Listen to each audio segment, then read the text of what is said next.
Hi everyone, thanks for joining us today for our first installment of BookMarked. My name's Jessica, I'm a librarian at the Chelmsford Library, and this is my colleague, Lisa.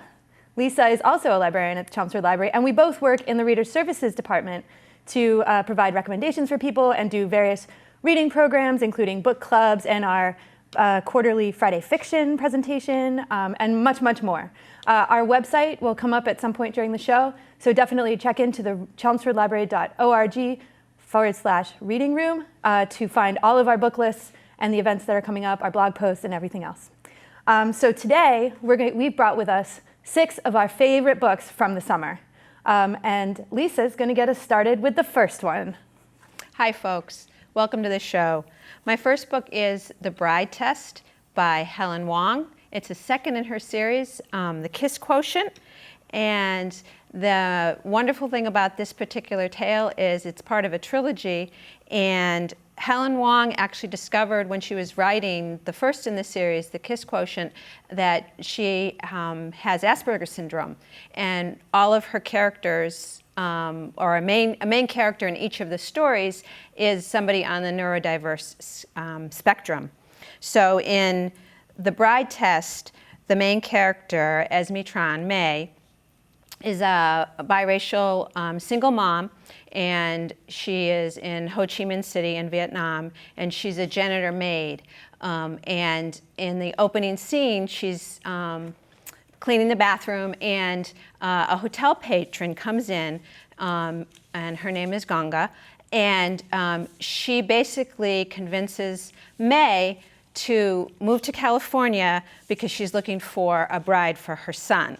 And her son Kai is the neurodiverse character in the story. He has Asperger's syndrome. Kai lost his best friend and first cousin Andy to a motorcycle accident several years ago, and he believes that he can't love, and he's sort of shut down, and part of that is because of that experience, and part of that is the Asperger's. And he goes along with his mom's plan, but he's going along with, sort of the matchmaking scenario per se, but it's only on the condition of, like, if it doesn't work out, Mom, you can't keep on trying to set me up. So the story is taking place just briefly in Vietnam, and then most of it is in present-day California. If you enjoy romances that are from a sort of contemporary or multicultural perspective, individuals that are living with an invisible disability, if you like amusing and moving and somewhat steamy writing, this particular book has a little less graphic steaminess than the first one, then you're probably going to really enjoy The Bride Test.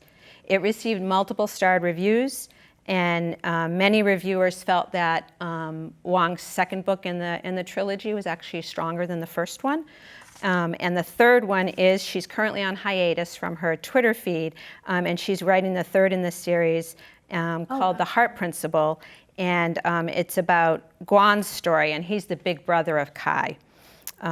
It also has been the first book, The Kiss Quotient, has been signed on to be developed as a movie, but there's been no sort of timeline as to when it's going to come to production. Read-alikes would include the first in the series, The Kiss Quotient, also by the same author, The Proposal by Jasmine Guillory, and A Bollywood Affair by Sonali Dev. And Jessica, what's the first book that you're bringing today? Well, I have another fun one from the summer, and everyone likes to relax with a nice cool drink over the summer, and so I brought with us The Lager Queen of Minnesota. It's the latest book by J. Ryan Stradal. He wrote The Kitchens of the Great Midwest back in 2015, which was just such a fun book about a young woman's journey through culinary traditions in the Midwest, all the way up until really super modern cuisine. She just has this really great talent, and she just, people pay $10,000, by the end of the book, people are paying like $10,000 for a plate in her restaurant. So it's a really fun book too, and it includes recipes, so that's always fun. So this one, The Lager Queen of Minnesota, is also as the title suggests, set in Minnesota, the Midwest. This is where J. Ryan Stradal sets his books. He's very familiar with the territory. And he actually came up with the idea for this novel while touring for the Kitchens of the Great Midwest. While he was going through the different book tour locations, he noticed how many breweries there were everywhere, and he just had no idea. It seemed to have exploded overnight. Suddenly everyone's just brewing craft beer. And so he starts visiting these breweries and actually going in and talking to some of the brewers. And the research that he did while he was doing that tour just really comes through in the book. I learned so much about about craft brewing, and I didn't realize how much went into it. And so our book starts with two sisters, Edith and Helen. Edith is she plays by the book. She does what she's supposed to do. She marries young. She marries the local farm boy, and she becomes his. And he begins to work as a trucker, and she supports him by baking really, really awesome pies for a nursing home. And she actually gains a little bit of notoriety for the quality of her pies and her baking. And then Helen, the second sister, kind of goes. She doesn't play by the book, but she becomes very interested very early on in beer, but not just to drink it like teens, but to actually learn how it's made and the different qualities. So she goes off to college. She goes to study chemistry, and she remains very interested in brewing beer. And she actually meets a guy who's the heir to the Blott's beer industry in the Midwest, in Minnesota there. And so she marries him, and they go on to kind of build the Blott's beer empire. At the same time, Edith is still struggling to make ends meet after she's let go from the nursing home. She takes in her granddaughter, Diana, who also, almost simultaneously to Helen, begins to get interested in brewing beer. And so she starts off in the industry too, with a local brewery first, and then the local brewery is handed off to her, and she kind of builds her own empire. And the two come to a head at the end when Helen's getting into the IPAs. Diana's very good at brewing the IPAs, and so the estranged sisters come together when the two brewers have to compete for who's better. So it's just a really lovely, heartwarming tale. One of the things that Stradal does really well is his female characters, his women characters. He's very inspired by his own mother, whose hard work and perseverance, led her to go back to college in midlife to pursue a writing career after not actually being able to achieve that dream early on. And so his characters are complex. They don't wallow in their losses. They take it. They're very authentic. They move through it, and they pursue their goals. And so I just think it's just such a great story to relax with too. I mean, you can kind of overlook some of the coincidences that happen, like they happen to all brew beer, but you can overlook that for just the quality of the story. So I just really enjoyed it. So moving on though, what is the next book that you brought with you? The next book that I bought is our only nonfiction out of our 6. Oh, this one sounds really good, yeah.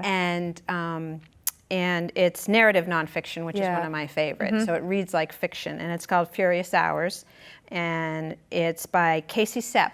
Casey Cep is a journalist, and she's been a contributing writer to both The New Yorker, The New York Times, and The New Republic, and this is actually her debut novel. I could not put it down.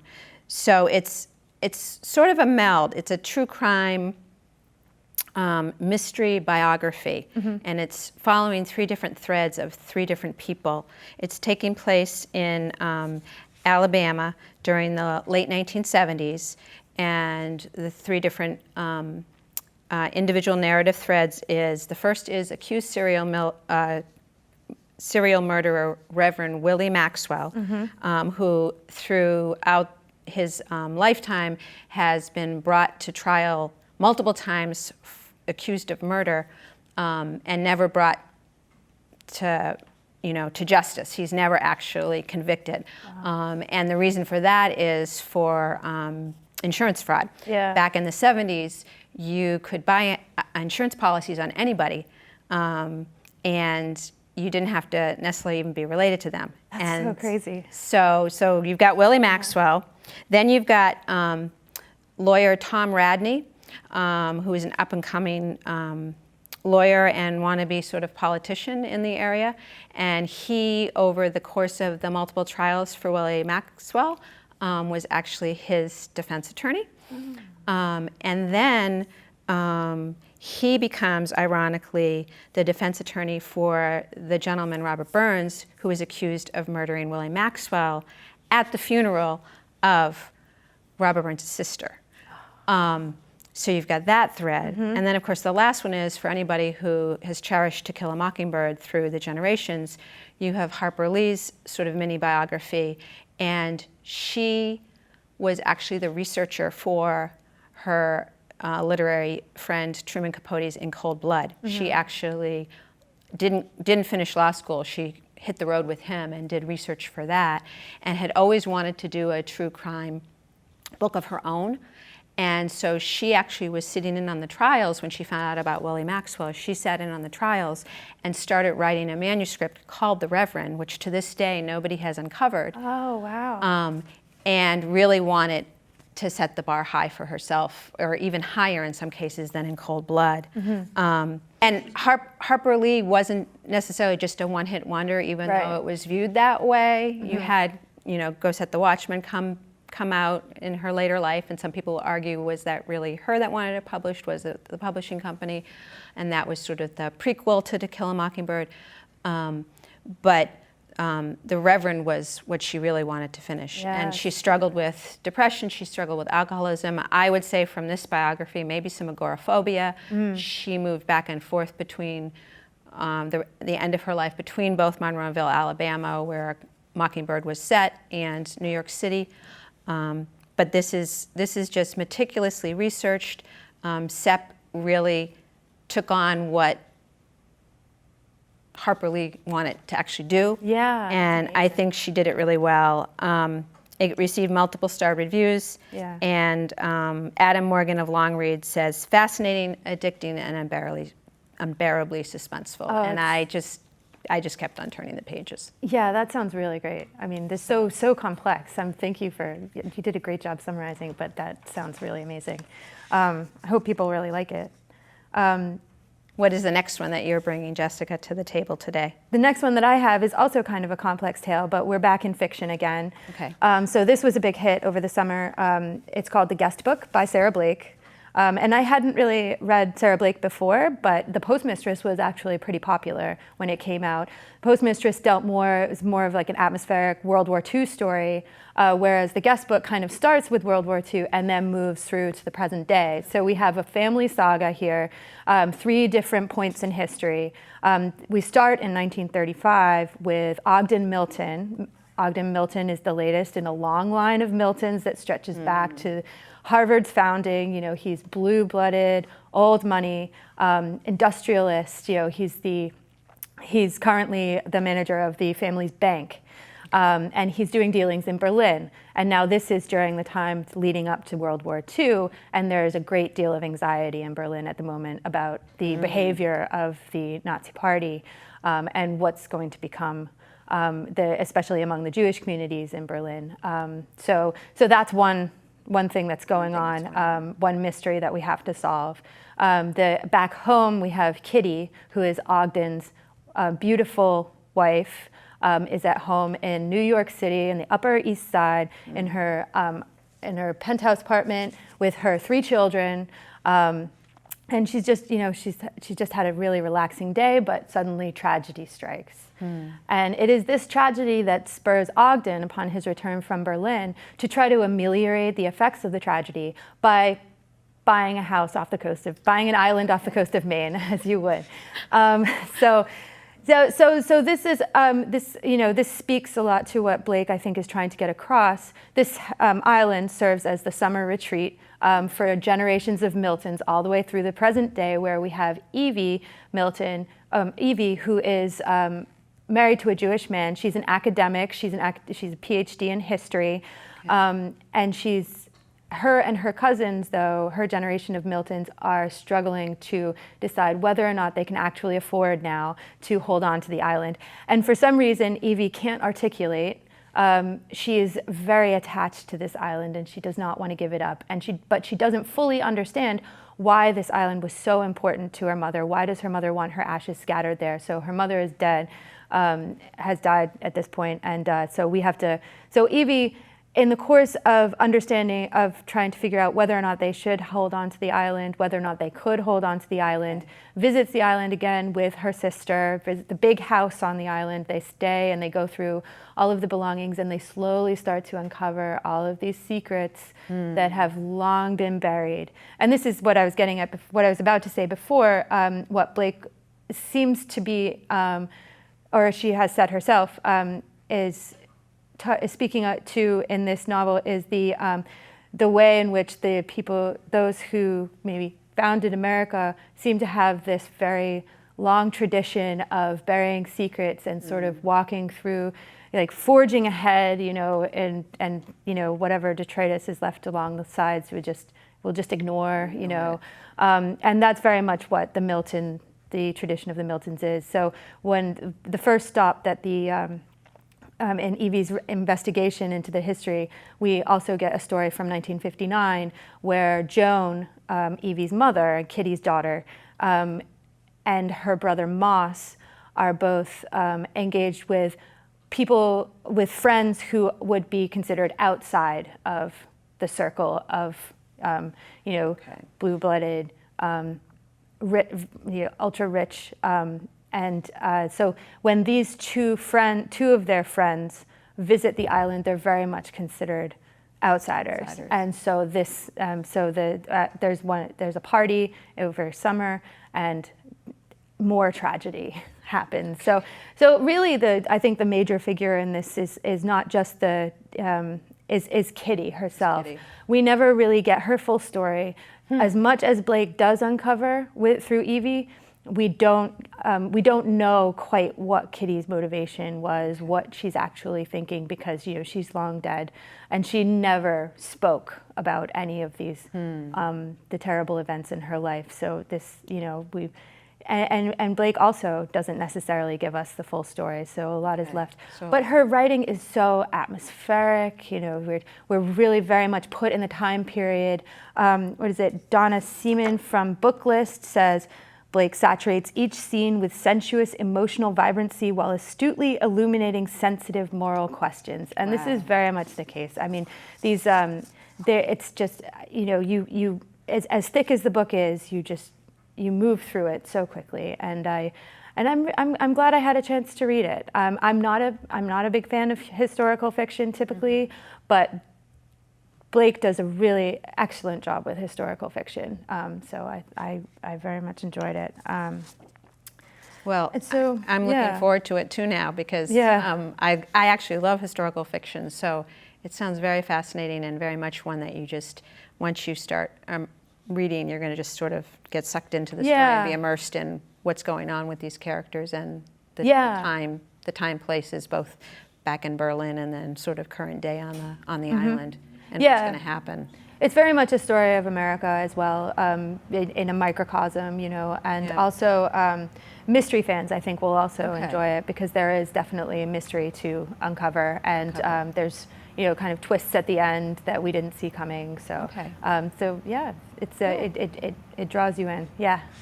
All right. So, what's your next book? My last one is a very complex but a current day story called The Gifted School, and it's taken sort of right out of the headlines. Although the author Holsinger, he's a professor. He's a medieval literature and culture professor at UVA, and this is taking place in the fictitious community of Crystal, Colorado, which he has based loosely on Boulder, Colorado, where he lived for a while, and they had his partner and they had their first kids, and I would say it's you've got four four family friends that met together, four women family friends who met together originally at a baby swim class about a decade ago. You have Rose, who's a pediatric neurologist, and her daughter, Emma Q. You have Samantha, and she's sort of the queen bee of the group, and she also has an Emma. She goes by Emma Z.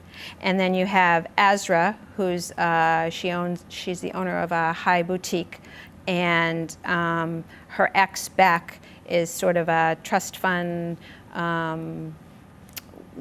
wannabe that basically moves through life as a boy who's hasn't quite always grown up, and they have twin boys, Aiden and Charlie, who are at this point pretty competitive around their soccer skills, but also becoming more competitive around school. And then you have Lauren, who's a single mom who's been widowed.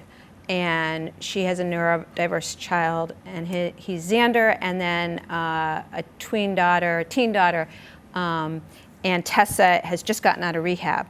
And the whole crux of the story with these characters is that there is a magnet school that is about to open, and they're all gonna vie to get their kids in under any circumstances that they can, a la Operation Varsity Blues that happened this past spring with actress Felicity Huffman and Lori Lohan. So throughout the whole story, it's told in multiple perspectives. It's jumping back and forth, and amazingly enough, I typically don't like stories where the characters are unlikable. But in this case, some of these characters were not very likable in the actions they were doing. But underneath it all, I sort of got the sense of that they're misguided and they're not necessarily doing what's best for their kids, but underneath it all, they were actually doing it out of a sense of love. And so as I was reading it, I was really wanting to know, well, what's going to happen? And I wasn't necessarily rooting for the parents or the kids. I actually felt bad for the kids at times, but I was really intrigued as to, well, who is going to get in and who isn't going to get in. There's also a side character, and she was the sanest of the group, and it's Shayna, and she's the Peruvian grandmother of her grandson Atik, and he's also applying to get into the school, and she's the character that actually lent some balance to some of the other characters. So I would say that if you like multiple perspective stories that are authentic, yes, characters that maybe aren't likable, but you're trying to sort of figure out where they're coming from and why they're doing things that might not actually be in the best interests for themselves or their kids. Something that's thought-provoking and compelling, something that's obviously in the news. I think you're going to really like The Gifted Story. The New York Times Book Review said, "The Gifted School is the juiciest book I've read in ages, manages to be both a suspenseful, laugh-out-loud page-turner and an incisive inspection of privilege, race, and class." And the Wall Street Journal is quoted as saying, "The summer read that predicted the college admissions scandal." And one of the reviews I read was comparing it to Big Little Lies, of course, by Leanne Moriarty. But very, very compelling. And again, one of those stories that you just, once you start reading it, you're not necessarily going to be able to put it down. Wow, that sounds really good. Yeah, I love those stories that are kind of like ripped from the headlines, you know. Exactly. So Exactly. it gives you more of a full perspective on what's going on, you know. That's great. What's your last So my story? last one today, we're just about out of time, but I'm just going to mention it quickly. The City of Girls by Elizabeth Gilbert, who needs no introduction. Exactly. But this is a story of Vivian, who is in New York. She's in New York City. She's having a blast. She's working as seamstress in the theater community in the 1940s. Okay. But then she kind of wraps in her excitement and works at home on the home front, and then becomes a more full person as she evolves. So the evolution of Vivian is just fantastic to read, and so you'll really enjoy that one. Well, that's all the time we have today. Thank you so much for joining us for Bookmarks. Please check in at chelmsfordlibrary.org/reading room for more. Thank you. Thanks, folks. What? That's it?